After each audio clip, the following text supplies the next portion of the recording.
இருமுடி கட்ட தேவையான பொருட்கள். வாசகர்கள் அனைவருக்கும் வணக்கம். இப்பதிவில் இருமுடி கட்ட என்னென்ன பொருட்கள் தேவைப்படும் என்பதை கொடுத்துள்ளோம்.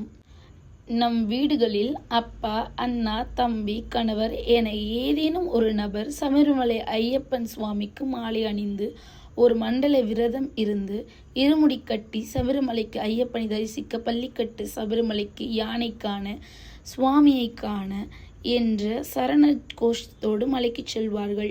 இருமுடி கட்டும்போது அதில் குறிப்பிட்ட சில முக்கியமான பொருட்கள் வைக்க வேண்டும். ஆனால் பலருக்கும் இருமுடி கட்ட தேவைப்படும் பொருட்கள் என்னென்ன என்பது நம்மில் பலருக்கும் தெரிந்திருக்க வாய்ப்பே இல்லை.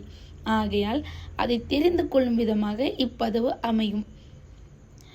மஞ்சள் பொடி, பன்னீர், தேன், சந்தன வில்லைகள், குங்குமம், விபூதி, ஊதுபத்தி, சாம்பிராணி, கற்பூரம், பேரீச்சப்பழம், உலர்ந்த திராட்சை, முந்திரி, கல்கண்டு, அச்சு வெல்லம், அவல், பொரி, கடலை, மிளகு, கல் உப்பு, எலுமிச்சப்பழம், வெற்றிலைப்பாக்கு, பாசிப்பருப்பு, வளையல், கண்ணாடி, சீப்பு, ரவிக்கை துணி, நெய், தேங்காய்.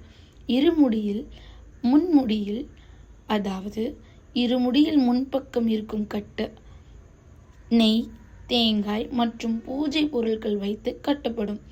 பின் முடியில் சபரிமலை தரிசனம் முடிந்து திரும்பும்போது 18ஆம் படிக்கு அருகில் வீட்டின் முன் உடைக்கவும்.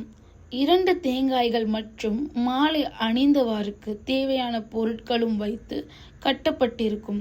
வசதி வாய்ப்பு இல்லாத காலத்தில் பின்முடியில் சமையலுக்கு தேவையான அரிசியும், வழியில் சாப்பிடுவதற்கான தேவையான தின்பண்டங்களையும் கட்டி கொண்டு சுமந்து சென்றிருக்கிறார்கள்.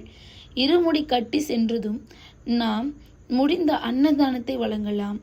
குருசாமி இருமுடியை தலையில் தூக்கி வைத்ததும் குருசாமியின் பாதங்களை தொட்டு வணங்க வேண்டும்.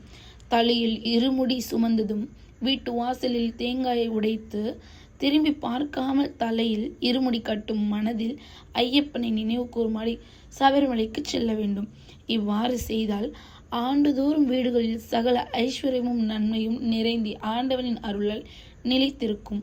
இது மாதிரி பல தகவல்களை தெரிந்து கொள்ள சினி ஜங்ஷனை மறக்காம ஃபாலோ பண்ணுங்க, சப்ஸ்கிரைப் பண்ணுங்க, கமெண்ட் பண்ணுங்க, லைக் பண்ணுங்க.